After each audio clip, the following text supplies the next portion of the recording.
So here it goes, oh here it goes, oh here it goes again. Oh hey, we should equip that. Boop.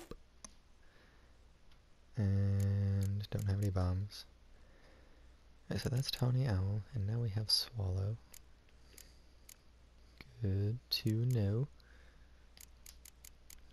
Mariana, what's this? Oh yeah, we got a lot of stuff from her. Let's see, what all do we got? We got this buckthorn now. Use an alchemy. What was that book she gave us? What is this? Oh, flowers. Could be sold to merchants or dismantled. What could you dismantle flowers into?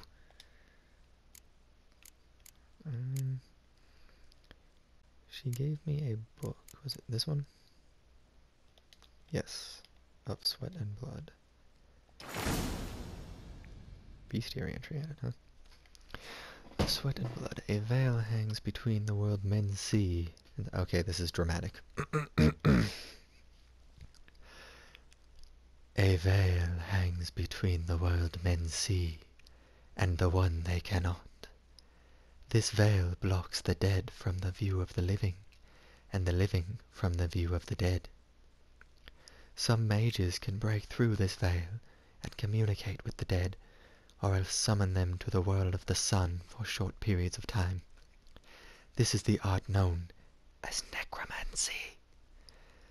The dead can also break through the veil and enter the world of the living on their own. Yet unlike the necromancers, in doing so they are not driven by reason and will, but by a thoughtless, irrational need. This need arises from powerful emotions such as regret, longing, or wrath.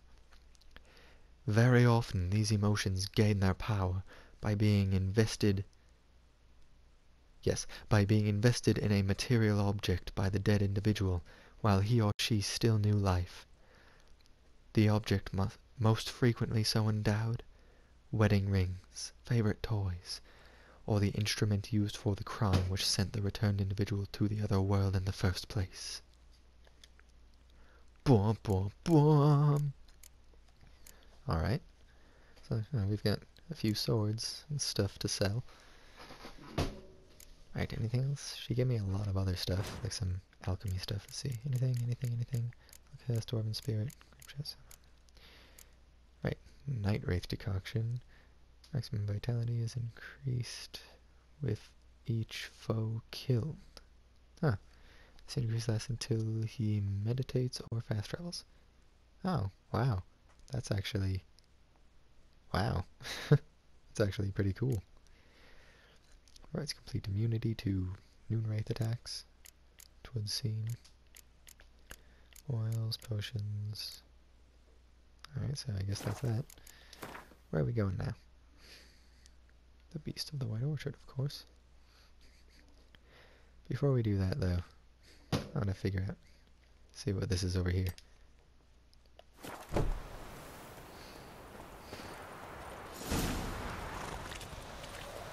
Let's go, Roach. Oh, Night Wraiths. And Noon Wraiths. And Plague Maidens. Now, of course, we have to read those. Alright, did we read Wolves? No, we did not. A friend of mine used to say that with all these griffins and basilisks and whatnot, good old-fashioned wolves weren't nothing to worry about. Then the damn beast devoured half his flock. Flock is what I said. Once upon a time, wolves were the absolute rulers of the forest. Men used them to frighten children, while adults too trembled at the sound of their howling. Post-conjunction monsters not only pushed wolves into the deepest wilds, but also took over their place in human nightmares. Yet this does not mean the old predators ceased to be a danger. Wolves do not have a drop of magic within them, breathe no fire and spit no acid, but that in no way stops them from killing unwary travelers and humans. Hunters, my bad. Particularly dangerous are wargs, a nasty and ferocious subspecies of wolf, and the snow-white wolves which today can only be found in the wild highlands of the Skellige archipelago. Cool. Already read about griffins, necrophages, drowners. When at the water's edge, you gotta be quiet. First of all, so as to not scare the fish. Second, so you don't attract drowners. Tannic of Blaviken fisherman. A drowner resembles a corpse dredged from the bottom of a pond. It is sickly blue or green in color, with slime and sludge oozing out of every pore, and the acrid stench of rot wafting off of it. That just sounds altogether unpleasant. Like, extremely unpleasant. That is why it is often thought drowners, along with their more dangerous cousins, vodniks, mucknixers, and drowned dead, arise from the bodies of those who drown in shallow water. Lost travelers falling into bogs, children who swim too far from the shore, or in the case of vodniks, inebriated peasants who stumble off narrow swamp trails. Damn, he's ugly. And specters. Alright, wow. Night wraiths. Night wraiths exude this immense sadness, this helpless wrath. I fear them, same as anyone, but most of all I feel sorry for them. Aw. Alien, Alspar, Elven, Trobanet, whatever. Compared to other creatures of the night, katakans, Nekarats, oh my gosh, these words. Katakans, Nekarats, and werewolves, for example. Night wraiths and their rarer cousins, dusk wraiths, might not seem all that dangerous. After all, one might ask, how much harm could a pale, withered woman in a tattered dress do? The answer, quite a bit. Quite a bit. Instead of finding this out the hard way, avoid crossing fields and meadows at night at all costs. Like noon wraiths, night wraiths are only found in rural areas. Travelers fall victim to them most often, but if legends are to be believed, they also sneak into huts at times and murder peasants in their sleep. Oh, that's pleasant. When they attack, night wraiths remain immaterial for most of the time, meaning physical blows pass right through them. They only take on more tangible form for the brief moments in which they strike. When weakened, they will create several projections of themselves which cannot attack directly but act as transmitters of sorts through which the night wraith can sap her victim's vital energy. Yep.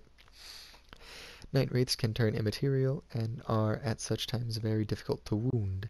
In order to force one to take on corporeal form, trap it with the Irdin sign, or hit it with the blast of a moondust bomb.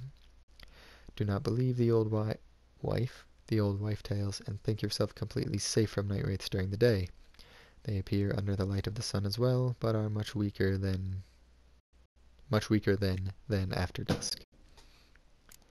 Alright, sound cheery. New race. Oh god. Okay, look. We got that. That's horrifying. That is just disgusting. Why are noon wraiths so much uglier? Noon wraiths.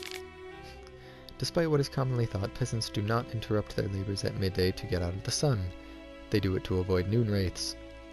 On particularly searing summer days, when the sun reaches its zenith, wraiths will at times appear, resembling sun-scorched women dressed in long white robes. These are noon wraiths, the spirits of young women and girls who died violent deaths right before their weddings. Again, pleasant. Driven mad with pain or anger, they wander the fields searching for their unfaithful lovers or backstabbing rivals, though they will kill anyone who does not get out of their way in time. They are often held in this world by some object of intense emotional significance. That is why if one ever finds a wedding ring or torn veil in the middle of a field, sorry, it's late, one should not pick it up, but instead back away as quickly as possible. Yeah, sounds about like a good idea, I suppose. Noon wraiths are only known to haunt rural areas and usually stay near the place of their deaths. They prey on peasants working in the fields or children playing nearby. So does that mean if you live in a populated city, you're just completely safe from wraiths? Noon wraiths do not bleed and are for the most part immune to the effects of which are signs. They can create mirror images of themselves which circle their victims in a kind of morbid parody of a dance. This ghastly ritual drains their victims' life energy while adding to their own strength. Noon wraiths are also able to manipulate the physical world to a limited degree, kicking up clouds of dust which temporarily blind and disorient their opponents. That's what it is? I thought that noon wraiths blinded you with some sort of ethereal power. They're just kicking dust at you? Come on now. That's just even... I mean, I guess it's unexpected, and in that respect, it's a good defense for them. But I mean, just... if I'm fighting a ghost, the last thing I'm expecting is for it to play dirty and kick dust in my eye. Goodness. Noon wraiths can turn immaterial and are at such times very difficult to wound. In order to force a noon wraith to take corporeal form, one must first trap it with the Irden sign. Is it Irden or Erden? I've been saying Irden, but I think Vesemir said Erden. Oh well. Or strike it with a moondust bomb. Once the monster has regained physical presence, one can mount a fast attack. I thought it said fist attack. Fast attack with a silver blade, preferably one coated in spectre oil. Contrary to popular belief, noon wraiths can also be encountered at night, but are much weaker than during the day. In conjunction. Plague maidens look just about exactly like night wraiths. And holy crap, I spent this entire episode reading the Bestiary. Alright, next episode we will read Plague Maidens, and then we will get back on to the game. Ta-ta for now.